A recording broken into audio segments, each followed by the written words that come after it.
Would you please put your hands together in a very, very warm Mother's Day welcome from the roundabout for the winner of the Midlands Radio Entertainer of the Year, to the winner of the Paddy Power sponsored Best Elvis in Leinster, and to the winner of the Elvis Idol Las Vegas in the USA. Please put your hands together and give a rousing welcome to Liam Murphy. It's Elvis!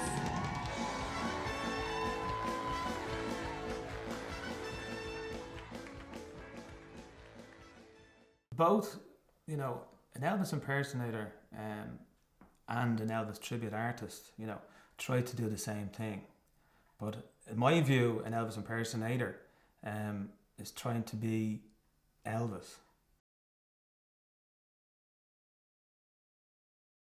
Obsession gets to a point where there's something wrong, isn't it really? You know, I think they just have this belief that, you know, they are Elvis, you know, and they want to be Elvis and they want to be around the man.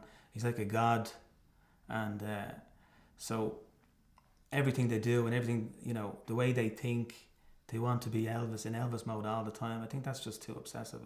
It's crazy. Well, that with the belt and the cape cost me $2,500, I think it was. That was $1,500. That was $400. And that was, say, nearly $1,000. And then you have all the other bits and pieces, you know. Well, I have no idea what the attraction was with Liam and Elvis, because none of the other boys were really into Elvis, were they? No, not that I know of, no. He just, he used to do the lip, you know the way Elvis does the lip?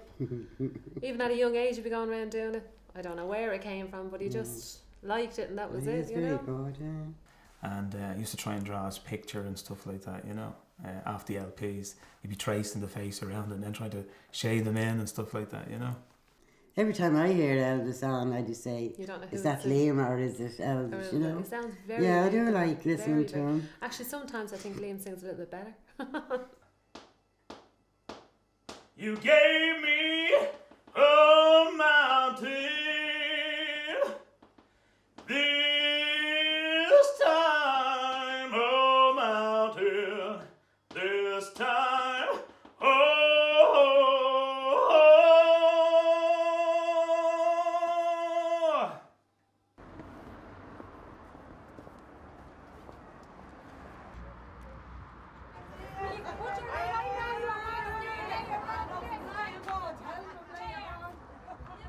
And I hope you're singing in your name.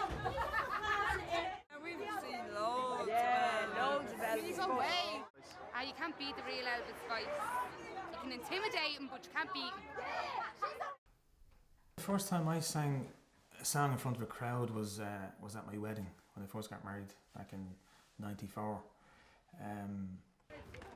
The night of the wedding, people were saying to me, "God, you could make a few bob out of it." You know, there was an uncle of mine that said to me, "Why don't you do it professionally?" Like, you know, and I was thinking about it, and I said, I wouldn't have the nerve to do it. You know, didn't have the confidence at all.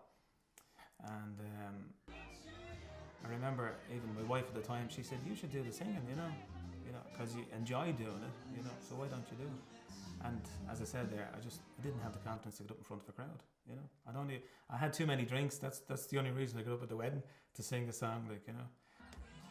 I put an ad in the buy and sell, you know, Elvis impersonator, you know, looking to form a band, you know. So I got a phone call from this drummer, and he said he used to be in an Elvis tribute band, and he said his wife was a manager. The thing about Liam is his biggest asset is his voice. If you just close your eyes, so you listen to Liam on a CD, his voice is almost the exact image of Elvis Presley. It was while we were forming the band during rehearsals, you know, Kathy, the manager, was saying to me, "There's a competition on in Vegas, you know, would you be interested in going over and entering it?" So I was a bit reluctant at the time because, you know, when you think about going to Vegas, you think about the types of Elvis and tribute acts that are over there. You know, you say, "I have no hope in hell of doing anything over there," you know. So look, we'll go over anyway, and if we get into the finals, we'll have an angle then to promote the band. And then we got through the first heat, called again, got through to the second heat on the second night, and then on the finals then, my name wasn't getting pulled out for third place or second place, and here I went, never mind. At least I got into the final anyway, I was thinking, you know. And then your man was introducing the winner, who had flown 8,000 miles. So I said, geez, that could be me, you know. Unless it's somebody here from China or somewhere like that, you know. And which there was. And they called an Irishman all the way, you know, from Ireland, and couldn't believe it. How's it going? The story? I know course now. What? Yeah. As long as they're Irish courses. yeah. Well, so. Yeah, no, was it? See, if you don't look serious, people won't take you serious. Yeah. Do you know what I mean? So, in order to look serious, you need to buy the right jumpsuits, the right jewellery, and the right wigs, for instance. You know what I mean? So, I think when we go out and do our show, we're going to try and replicate everything you done. Yeah. Down to detail and clothing and hair and, you know, the way the stage is set up and stuff like that, you know. Because for every professional tribute like that we would be, like, we like to think that we're professional tribute, there'd be some other guy going out in a wonky jumpsuit and so having a laugh, and that's what puts the stigma on it, you know. Everyone always thinks burger eating big fat Elvis. And but there is people out there, you know, that really do believe he's alive, you know. There was another Australian guy over there, you know. He was about 7 foot tall, you know, the height of him. And but he called himself Elvis. yeah, He changed his name by Depot, is that what it is? yeah. And and he said, I think when I go back, he said, I'll be changing the last name as well. I said, you fruitcake. What I'm trying to do now is get into all the pubs and stuff like that, you know, and try and reappear maybe every 8 weeks, you know, so you'll have a regular income. It's not easy because it's a limited market. We're looking around at different sort of venues. We do a lot of sort of clubs and pubs and places like that, the concert halls. As I say, because of the financial constraints, they're kind of dying off now, you know. The best times are around Christmas time, because you're always out Christmas, you know. You could be out 3 or 4 nights a week at Christmas, in December especially, you know. But it's tough at the moment. 1 2 1 2 1 1 2 1 2 1 2. If you don't have regular income, you have to take what's coming, you know. And sometimes it could be as low as €300, and then we'd have to split that, you know. So I'd only get €150, you know. You'd be less than minimum wage if you were to, you know, count up all the pennies for the whole year. It'd be less than minimum wage right now. Tell you, I've got undressed in worse places. You put on the jumpsuit, when you look good and you're going out on stage, you know, you become a different person. You try to be a different person because you're trying to reenact what Elvis done on stage.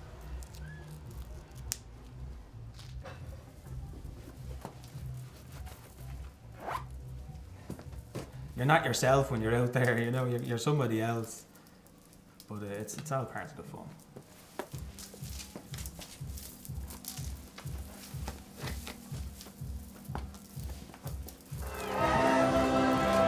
Ladies and gentlemen, would you please put your hands together in a very, very warm Mother's Day welcome from the roundabout for the winner of the Midlands Radio Entertainer of the Year.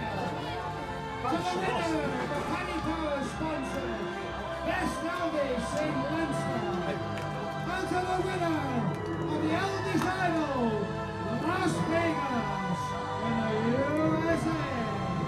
Please put your hands together and give a warm welcome to Liam Murphy. It's Elvis! The other part that I love, when he's coming out and the music is going. Yeah, that's brilliant. Yeah. I love that part, and then you see him then up on the stage. It's a real Elvis. See, right. Oh, see what you're in the. Can you hate me to love you? Never, never, never, you do. Man, let's go. Hear what I say? Well, I'm going away, baby. And I won't be back before. Well, I'm going away, baby. And I won't be back home. If I find me a good girl, I wanna be back home. Hear what I say, play it. I don't think there's anybody else out there that I'd like to pay tribute to, you know, the only one I really wanted to be like, you know. When you dress up in Elvis costumes, it's like, you know, it's like a kid dressing up as Batman or Spider-Man, you know. You become Spider-Man, so you become Elvis when you're out there on the stage. And we can build our dreams on suspicious minds. I don't see myself doing it for much longer than maybe 2, 3, maybe 4 years max, I'd say, you know. Thing I got, lady love me, she stay up. Let me shoot the sun with every time. Viva Las Vegas. The older you're getting, you know, the less you can do. Especially when it comes to working out on stage, because you do sweat like when you're on stage, you know. Viva Las Vegas.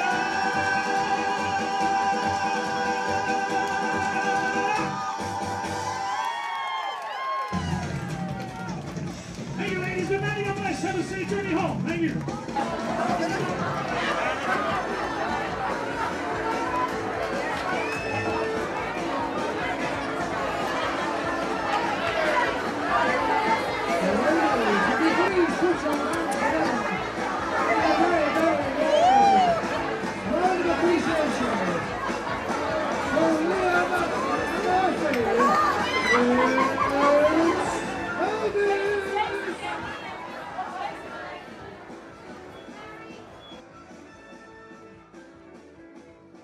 It's mad, isn't it? Oh.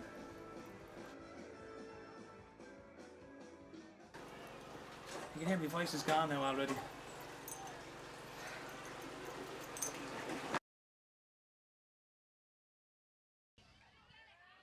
Ladies and gentlemen, Liam. Elvis is leaving the building, but before he leaves, anyone who wants photographs, please come up to stage and Liam will be happy to oblige. Thank you.